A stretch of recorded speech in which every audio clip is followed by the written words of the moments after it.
আসসালামু আলাইকুম রহমতুল্লাহি ওবরকাতু। আজকে আপনাদের মাঝে আবারও একটা কুফরি তাবিজ নিয়ে আলোচনা করব। তো আজকে যে কুফরি তাবিজটা নিয়ে আলোচনা করব, এটা একটা মরণ বিদ্যা বা মরণঘাতী বিদ্যা। এই বিদ্যার মাধ্যমে কাজ করলে শত্রুকে কোনোভাবেই বাঁচানো সম্ভব হবে না, এবং এটা আপনি নিজের ঘরে বসে নিজের জায়গা থেকেই করতে পারবেন। দেশে বিদেশে যেখানেই থাকুক আপনি যে কাউকে এই তাবিজটা করতে পারবেন। বয়স্ক, মানে কম বয়সের বাচ্চা থেকে শুরু করে যে কারোর জন্য এই তাবিজটা আপনি করতে পারবেন। আমি আগে বললাম না, এটাকে আমি মরণঘাতী বিদ্যা বলি।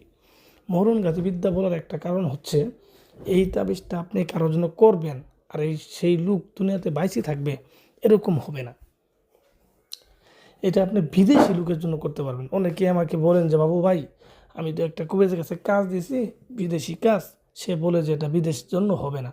তো তাকে বলবো আমি যে আপনি নিজে করেন। কবিরাজ তো পারে নাই, কবিরাজ ব্যর্থ না, অযথায় টাকা পয়সা দিচ্ছেন না, ওরালা বাদ দেন। ওরালা বাদ দিয়ে আপনি নিজে করেন, দেখেন হয় কি না। আমি বলে দিলাম, এইটা আপনি নিজে করেন, 100% হবে, 100% হবে। তারপর ওই কবিরাজের ফোন দিয়ে করবেন যে, ভাই বিদেশি কাজ বলে হয় না, দেখেন আমি নিজেই করতে পারছি। পরে দেখবেন এই কবিরাজ সহ আপনার দিয়ে কাজ করাই নিব। তো যাই হোক, এটা কিভাবে করবেন আর কিভাবে করলে 100% কাজ হবো, এটাই আমি আপনাদের বিস্তারিত বলে দিচ্ছি। আর আমি যেভাবে বলে দিচ্ছি ঠিক ওইভাবেই আপনারা করেন, 100তে 100% এটা কাজ হবে। কারণ একটা তাবিজের কয়েকটা ধারা আছে, এই ধারাগুলো মানলেই কিন্তু কাজ হয়। আমি অনেক কবিরাজেরও বলছি যে, ভাই আমার কবিরাজ আছে আমার কাছে কাজ করা, তাদেরও বলি যে, ভাই তোমরা নিজেরাও কিন্তু করতে পারো, এটা কোনো বিষয় না। কারণ একটা তাবিজের 3টে ধারা, 3টে ধারা যদি সঠিকভাবে প্রথম থেকে শুরু করে লাস্ট পর্যন্ত মানতে পারেন, তাহলে যে কারোর কাজ হবে। এই 3টা ধারাই হচ্ছে মেন।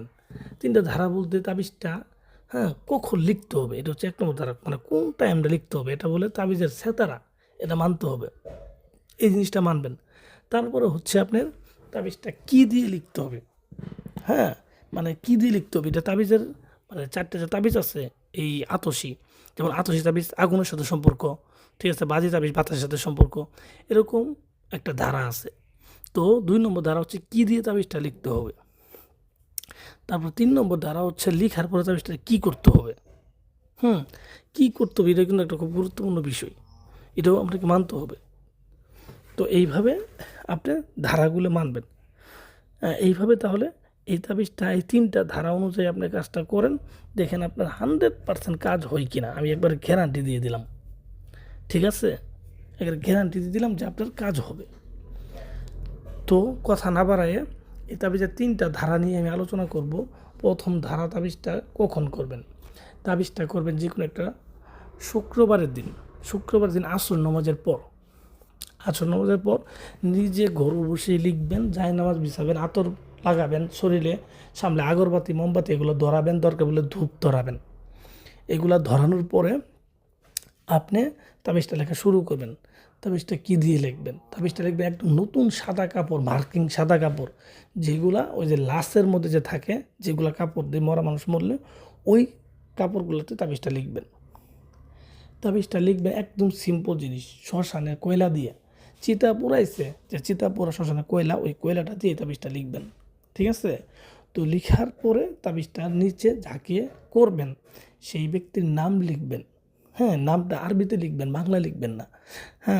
ছেলের ক্ষেত্রে তার বাবার নাম লিখবেন, এইভাবে নাম রাখবেন, নাম দেখবেন তার নাম, তার বাবার নাম। যদি মেয়ে হয় দেখবেন যে তার নাম, মেয়ের মায়ের নাম। যদি নাম জানা না থাকে সেটা আরেক তরিকা, ওইটা আমি পরবর্তীতে বলবো নি। তো এইভাবে নামগুলাও লিখে দেবেন সুন্দরভাবে আরবিতে, সঠিকভাবে। নামগুলো খুবই গুরুত্বপূর্ণ বিষয়, এগুলো সঠিকভাবে লিখতে হবে। তো লিখার পরে আপনি তাবিজটার মধ্যে আতর লাগাই দেবেন, সুগন্ধি আতর, যেগুলো মানে গন্ধ হবে আর কি, এগুলা জিনগত যে বিষয়, তো সুগন্ধি আতর লাগাবেন। তো লাগানোর পরে তাবিজের মধ্যে আগরবাতির ধোঁয়া দিবেন, আগরবাতির ধোঁয়া আগরবাতির ধোঁয়া দিবেন, দিয়ে তাবিজটাকে সুন্দর করে বলটাবেন। বলটানোর পরে, ঠিক আছে, একটা মাটির একটা পুতুল বানাবেন। যে ব্যক্তির জন্য করবেন তার সুরত মনে করে বা তার চেহারা মনে করে একটা পুতুল বানাবেন। পুতুল বানানোর পরে এই পুতুলটার ভিতরে এই তাবিজটা ঢুকাই দেবেন। ঢুকাই দেওয়ার পরে এই পুতুলটাকে বড় যেখানে আগুন করা আছে, বাজারে দেখবেন পেঁয়াজি বাজে, জিলাপি বাজে, এরকম ওই জায়গায় এই আপনার আগুনের মধ্যে এটা ফেলাই দেবেন।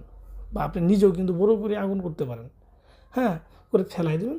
দেওয়ার পরে আপনি 72 ঘন্টা অপেক্ষা করবেন। এর মধ্যে আপনার কাঙ্ক্ষিত ব্যক্তি আপনি যা নিয়ত করে করবেন সেটা যদি না হয় তারপর আবার বলবেন। 100% হবে, 100% হবে।